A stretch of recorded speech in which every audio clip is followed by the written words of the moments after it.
ಹೇಗಿದ್ದೀರಪ್ಪ? ಚಲೋ ಅದೇನ್ರಿ madam. V P sir, ಇವತ್ತೇನೋ ಭಾಳ ಡಿಫ್ರೆಂಟ್ ಲುಕ್ ಅಲ್ಲಿ ಬಂದಿದ್ಯಾ ನೀನು.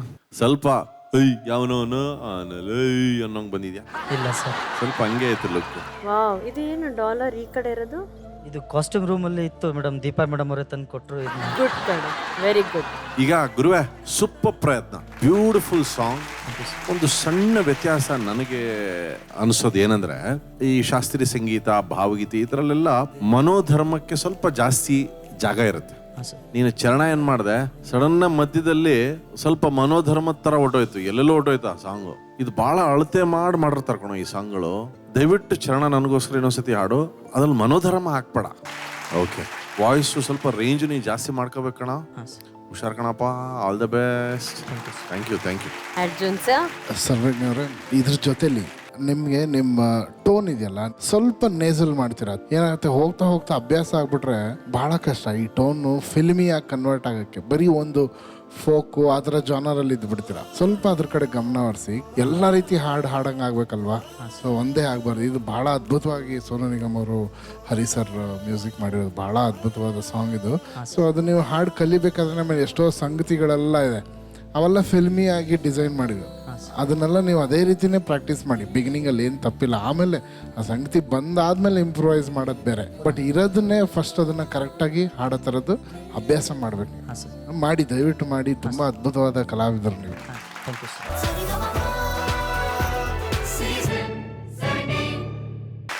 ನೀವಿಬ್ರು ಸೇರಿ ಹಾಡಿದಂತ ಹಾಡಿಗೆ ಜಡ್ಜಸ್ಸೇ ದೊಡ್ಡ ಚಪ್ಪಾಳೆನ ಕೊಟ್ಬಿಟ್ಟಿದ್ದಾರೆ. ಸೊ ತಡ ಮಾಡೋದ್ ಬೇಡ, ಅವ್ರ ಹತ್ರನೇ ಕೇಳೋಣ ಹೇಗಿತ್ತು ಪರ್ಫಾರ್ಮೆನ್ಸ್ ಅಂತ. ವಿ ಪಿ ಸರ್, ಪ್ರಿಯಾ ಹಾಗೂ ನೇಹಾ, ನಿಮ್ಮಿಬ್ಬರ ಅಪ್ಪಣೆ ಪಡೆದು ನಾನೊಂದು ಅರ್ಜಿನ ಇಡಕ್ ಹೋಗ್ತಾ ಇದ್ದೀನಿ. ಪರ್ಮಿಷನ್ ಇದೆಯಾ? ಮಹಾಗುರುಗಳೇ, ಇವ್ರು ಗೋಲ್ಡನ್ ಬಜಾರ್ ಕೊಡ್ತಿರೋಲ್ಲೋ ಗೊತ್ತಿಲ್ಲ, ಬ್ಯಾಂಡ್ ಒಂದ್ಸತಿ ನೀವೇ ಕೊಟ್ಬಿಡಿ, ನಿಮ್ಮ ಕೈಯಾರೆ ಕೊಟ್ಬಿಡಿ.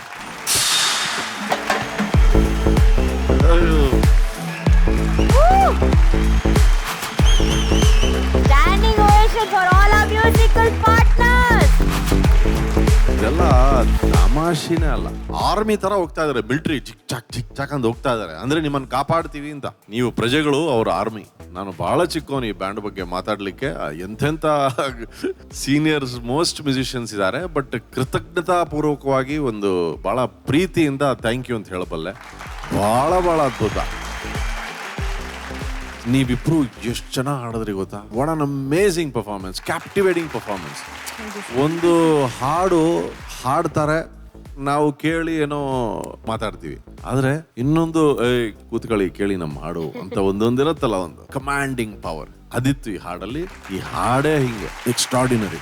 ಒಂದೇ ಒಂದು 0.1% ಸಲಹೆ ಅಂದ್ರೆ, ಅದು ಆ ಹಾಡ್ಗೊಂದು ಗ್ರೂವ್ ಇದೆ. Groove while melody so strong. Bass ಅದು ಇದು ಎಲ್ಲದಕ್ಕೂ ಇನ್ನೊಬ್ಬ ರಾಜ ಇದಾನ ಅಲ್ಲಿ. That is a groove. Groove is the king of the song. ಅದನ್ನ ನೀವಿನ್ನೂ ಅದನ್ನ ಕಚ್ಕೊಂಡು ಹೋಗ್ಬೇಕು. ನೀವೇನಂದ್ರಿ, ಆ ಹಾಡಿನ ನಟನೆ ಬಹಳ ಹೊರಗೆ ತಂದ್ರಿ. ಯಾರಿಗಾಗಿ ಆಟ, ಆ ಭಾವ, ಪದಗಳ ಭಾವ ಅದೆಲ್ಲ ಒಂದು ಕಡೆ ಸತ್ಯತೆ ಬಹಳ ಚೆನ್ನಾಗಿತ್ತು. Rhythm is a very integral part of any song. ಒಂದೊಂದ್ಸತಿ ಏನ್ ಮಾಡಿ ಗೊತ್ತಾ, ಸುಮ್ನೆ ಹೆಡ್ಫೋನ್ ಹಾಕೊಂಡು try to listen only bass. ಆ ಸಾಂಗ್ ಅಲ್ಲಿ ಏನಿದೆ ಬೇಸು, ಗಿಟಾರ್ ಏನಿದೆ, ಸ್ಟ್ರಿಂಗ್ಸ್ ಅಲ್ಲಿ ಏನ್ ಬರ್ತಾ ಇದೆ, ರಿದಮ್ ಏನಿದೆ ಅಂತಲ್ಲ, ದೆನ್ ಸಿಂಗ್. ಅವಾಗ ಏನ್ ಅನ್ಸುತ್ತೆ ಗೊತ್ತಾ, ಈ ಹಾಡೇ ಒಂದು ಪ್ರಪಂಚ, ಆ ಪ್ರಪಂಚದೊಳಗೆ ತೇಲಾಡ್ತಾ ಇದೀವಿ, ಅದೊಂದು ಬೇರೆ ಪ್ರಪಂಚ. ಅಭ್ಯಾಸ ಮಾಡ್ಕೊಳ್ಳಿ ಅಷ್ಟೇ. Fantastic guys, so proud, beautiful. Neha and Priya, thank you so much. Thank you. ಜೈನ್ಯಾಜಿ, ಕೆಲವು ಹಾಡುಗಳು ಪರ್ಫಾರ್ಮ್ ಮಾಡಿ ಗೆಲ್ಲೋದು ಬೇಡ, ಹಾಡು ಸೆಲೆಕ್ಟ್ ಮಾಡೋದಲ್ಲೇ ಗೆದ್ದು ಬಿಡ್ತೀರ. ಆ ಥರದ ಹಾಡಿದೆ. ಸೆಲೆಕ್ಟ್ ಮಾಡಿದಕ್ಕೆ ಫಸ್ಟ್ ಆಫ್ ಆಲ್ ಒಂದು ಕರೇಜ್ ಬೇಕು. ಅದಕ್ಕೊಂದು ದೊಡ್ಡ ಚಪ್ಪಾಳೆ ನಿಮ್ಮಿಬ್ಬರಿಗೆ. ಆ್ಯಂಡ್ ಈ ಹಾಡು ಬಗ್ಗೆ ಮಾತಾಡ್ತಾನೆ ಹೋಗ್ಬೋದು. ಮ್ಯೂಸಿಷಿಯನ್ಸ್ ಇನ್ನೂ ಚೆನ್ನಾಗಿ ಅದ್ರ ಬಗ್ಗೆ ಎಕ್ಸ್ಪ್ಲೇನ್ ಮಾಡ್ಬೋದು. ಯಾಕಂದರೆ ಅದು 3/4 ಬಟ್ ಎಲ್ಲೋ ಒಂದು ಕಡೆ ಸುಮ್ಮನೆ ನಾವು ಸ್ವಲ್ಪ ಗಮನ ಹಿಂಗೆ ಹೋಗ್ಬಿಟ್ರೆ ಎಲ್ಲೋ 2/4 ಇದ್ದಂಗೂ ಕೇಳುತ್ತೆ. ಬಟ್ ಅದು ಬೇಸ್ ಗ್ರೂ ಒಂದು ಗಿಟಾರಲ್ಲಿ ಅಂತ ಬೇರೆ ಥರ ಹೋಗ್ತಿರುತ್ತೆ. ಅಮೇಝಿಂಗ್. ಆ್ಯಂಡ್ ಚರಣದಲ್ಲಿ ಆ ಚೇಂಜ್ ಓವರ್ಸು, ಮತ್ತು ಸ್ಕೇಲ್ ಚೇಂಜ್ ಆಗ್ಬಿಟ್ಟು ಮತ್ತೆ ಆ ಸ್ಕೇಲಿಗೆ ಬರುತ್ತೆ. Oh my god, I am so proud that ನೀವು ಈ ಹಾಡನ್ನ ಸೆಲೆಕ್ಟ್ ಮಾಡಿ ಅದನ್ನು ಆ ರೀತಿ ಹಾಡಿದಿರಲ್ಲ. ಗ್ರೇಟ್. God bless you. ಮತ್ತೊಮ್ಮೆ ನನ್ನ ಕಡೆಯಿಂದ ಅಷ್ಟೇ, musicians hats off sir, hats off to you people. ಈ ಹಾಡೆಲ್ಲ ನುಡ್ಸೋದಕ್ಕೆ ಸಾಮಾನ್ಯ ಮ್ಯೂಸಿಷಿಯನ್ಸ್ ಕೈಲಿ ಸಾಧ್ಯನೇ ಇಲ್ಲ. ಅದೊಂದು ಪ್ಯಾಷನ್ ಇರಬೇಕು, ಆ ಭಕ್ತಿ ಇರಬೇಕು. ಪ್ರತಿಯೊಬ್ಬರು ಆಟ ಆಡ್ಬಿಟ್ರಿ ಅದರಲ್ಲಿ. God bless. Thank you. ಗುರುಗಳೇ, ನಮಗೆ ಹೋದ ಸಂಚಿಕೆಯಲ್ಲಿ ಮೇಲ್ ಪರ್ಫೆಕ್ಟ್ ಪೋಸ್ಟ್ ಕಾರ್ಡ್ ಸಿಕ್ತು. ಈ ಸಂಚಿಕೆಯಲ್ಲಿ ಫಿಮೇಲ್ ಪರ್ಫೆಕ್ಟ್ ಪೋಸ್ಟ್ ಕಾರ್ಡ್ ಒಂದು ಸಿಕ್ತು. So perfect nice. ಆಮೇಲೆ ಜಸ್ಟ್ ಎಕ್ಸ್ಟೆನ್ಷನ್ ಆಫ್ ಇದು ದಿತ್ತಾಕ್ ದಿತ್ತಾಕ್ ದಿತ್ತಾಕ್ ಅದರಲ್ಲಿ ಟಿಟ್ಟು ಇದು 3 ಜನ ಅಲ್ಲಿ ಪ್ಲಸ್ ಅರೌಂಡ್ ಸಿಂಕ್ ಇರಬೇಕು. ಯು ಆರ್ ಜಸ್ಟ್ 2 ಪೀಪಲ್, ಅಲ್ಲಿ ರಿದಮ್ ಅಲ್ಲಿ 4 people are synchronizing and it is heard as 1 sound.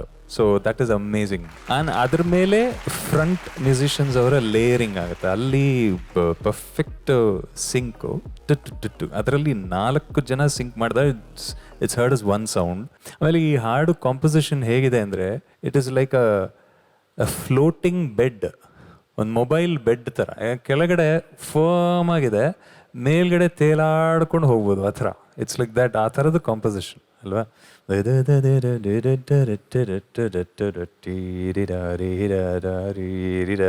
Just going like that. And ಇನ್ನೊಂದು ಜಾನಕಿ ಅಮ್ಮ ಹಾಡಿರೋದು, ಜಾನಕಿ ಅಮ್ಮ ಅವರ ವಾಯ್ಸಲ್ಲೇ ಒಂದು ರಿದಮ್ ಪ್ಯಾಟರ್ನ್ ಇದೆ. ಒಂದು ವೇಳೆ ಅದನ್ನೆಲ್ಲ ಮ್ಯೂಟ್ ಮಾಡಿ ಬರೀ ಜಾನಕಿ ಅಮ್ಮ ಅವ್ರ ವಾಯ್ಸ್ ಕೇಳಿದ್ರೆ ಆ ವಾಯ್ಸಲ್ಲೂ ಒಂದು ರಿದಮ್ ಪ್ಯಾಟರ್ನ್ ಕೇಳುತ್ತೆ. ಆ ವಾಯ್ಸಲ್ಲೂ what a line, what an observation ಅಲ್ವಾ ಅಲ್ವಾ ಸೂಪರ್. ಅಂದ್ರೆ ಜಸ್ಟ್ ವೋಕಲ್ ಟ್ರ್ಯಾಕ್ ಅಲ್ಲಿ ಒಂದು ರಿದಮ್ ಇದೆ. ಹೌದು. If you mute the music and only hear Janaki Amma's voice, ಅದರಲ್ಲೇ ಒಂದು ರಿದಮ್ ಕೇಳುತ್ತೆ, ಅದರಲ್ಲಿ ಒಂದು ಬೇಸ್ ಪ್ಯಾಟರ್ನ್ ಕೇಳುತ್ತೆ ಅಲ್ವಾ. ಚೆನ್ನಾಗಿ ಹಾಡಿದ್ದೀರಾ. But there is always scope for improvement, ಇನ್ನು ಕ್ಯಾಚಿಯಾಗಿ ಹಾಡೋದಕ್ಕೆ. ಆ್ಯಂಡ್ ಅದಕ್ಕೆ ಒರಿಜಿನಲ್ ಇಸ್ ದ ಸೋರ್ಸ್, ಅದೇ ದೇವರು ನಮಗೆ. ಅವಾಗ ಸಾಕ್ಷಾತ್ಕಾರ ಆಗ್ಬಿಡ್ತು ಅಂದರೆ ನಮಗೆ ಪ್ರಸಾದ ತಗೊಂಡು ಹಾಡ್ತಾ ಇರ್ಬೋದು ಅಲ್ವಾ. Good attempt, god bless you. ಮಹಾಗುರುಗಳೇ, no words, only music. Actually Viji sir ಒಂದು ಮಾತು ಹೇಳ್ಬೇಕು ನಾನು. ಅದು ಭಾಳ ಮೌನವಾದ ಸಂಬಂಧ. ಅವರು ಎಲ್ಲೂ ಹೇಳ್ಕೊಂಡಿಲ್ಲ, ಅವರು ಯಾರು ಹೇಳ್ಕೊಂಡಿಲ್ಲ. ಇಳೆಯರಾಜ ಸರ್ ಅವರ ವೃತ್ತಿ ಇದೆಯಲ್ಲ, ಆ ವೃತ್ತಿಗೆ ಒಂದು ಮಾರಲ್ ಸ್ತಂಭ ಎಸ್ ಜಾನಕಿ ಅವರು. ಇಳೆಯರಾಜ ಅವ್ರಿಗೆ ಏನು ಭಕ್ತಿ ಅಂದರೆ ಅಮ್ಮನ ಮೇಲೆ, ಎಂಥ ಸಿನಿಮಾ ಯಾವುದಾದ್ರೂ ಆಗಿರಲಿ ಒಂದು ಹಾಡು ಅವರು ಹಾಡಬೇಕು, ಅದು ಅವರ ನಿರ್ಧಾರ. ಅದು ಸುಮಾರು ಒಂದು 15 ವರ್ಷ ನಡೀತಾ ಹಾಗೆ. ಅವರು ಹಾಡಲಿಲ್ಲ ಅಂದರೆ ಅವರು ಪೀಸ್ಫುಲ್ ಆಗಿರ್ತಾ ಇರಲಿಲ್ಲ. ಅದು ಒಳಗಡೆ ಇದ್ದಂಥ ಒಂದು ಸಂಬಂಧ. ಅದು ಅಷ್ಟು ಗೌರವ ಜಾನಕಿ ಅಮ್ಮನ ಮೇಲೆ. ಆಮೇಲೆ ಅಷ್ಟೇ ನಂಬಿಕೆ. ಅವ್ರಿಗೆ ಏನು ಹಾಡು ಮಾಡಿಕೊಟ್ರು ಇವರಾದರೂ ಆಡಿ ಪಾಡಿ ಎಲ್ಲ ಹಾಡಿದ್ರೆ, ಈ ಹಾಡೋರು ಹೆಂಗೆ ಹಾಡಿರ್ತಾರೆ ಗೊತ್ತಾ, ಗೋಲ್ ಗುಂಬಸ್ ನಿಂತ್ಕೊಂಡು ಆ ಹಾಡು ಹಾಡಿರ್ತಾರೆ. ಕುಂಕುಮ ಕೂಡ ಅಲ್ಲಾಡಲ್ಲ, ಆಗ ಆಡ್ತಾರೆ ಅವರು. ಹಾಗಾಗಿ ಅದೊಂದು ಗ್ರೇಟ್ ಕಂಪೋಸಿಷನ್ ಕಾಂಬಿನೇಷನ್. ನಮ್ಮ ಸರಿಗಮಪ ವೇದಿಕೆ ಇರೋದು ಮ್ಯೂಸಿಕ್ಕಿಗೆ, ಬದುಕೋದು ಮ್ಯೂಸಿಕ್ಕಿಗೆ, ಬೆಳೆಸೋದು ಮ್ಯೂಸಿಕ್ಕಲ್ಲಿ. Thank you so much. Thank you ಮಹಾಗುರುಗಳೇ.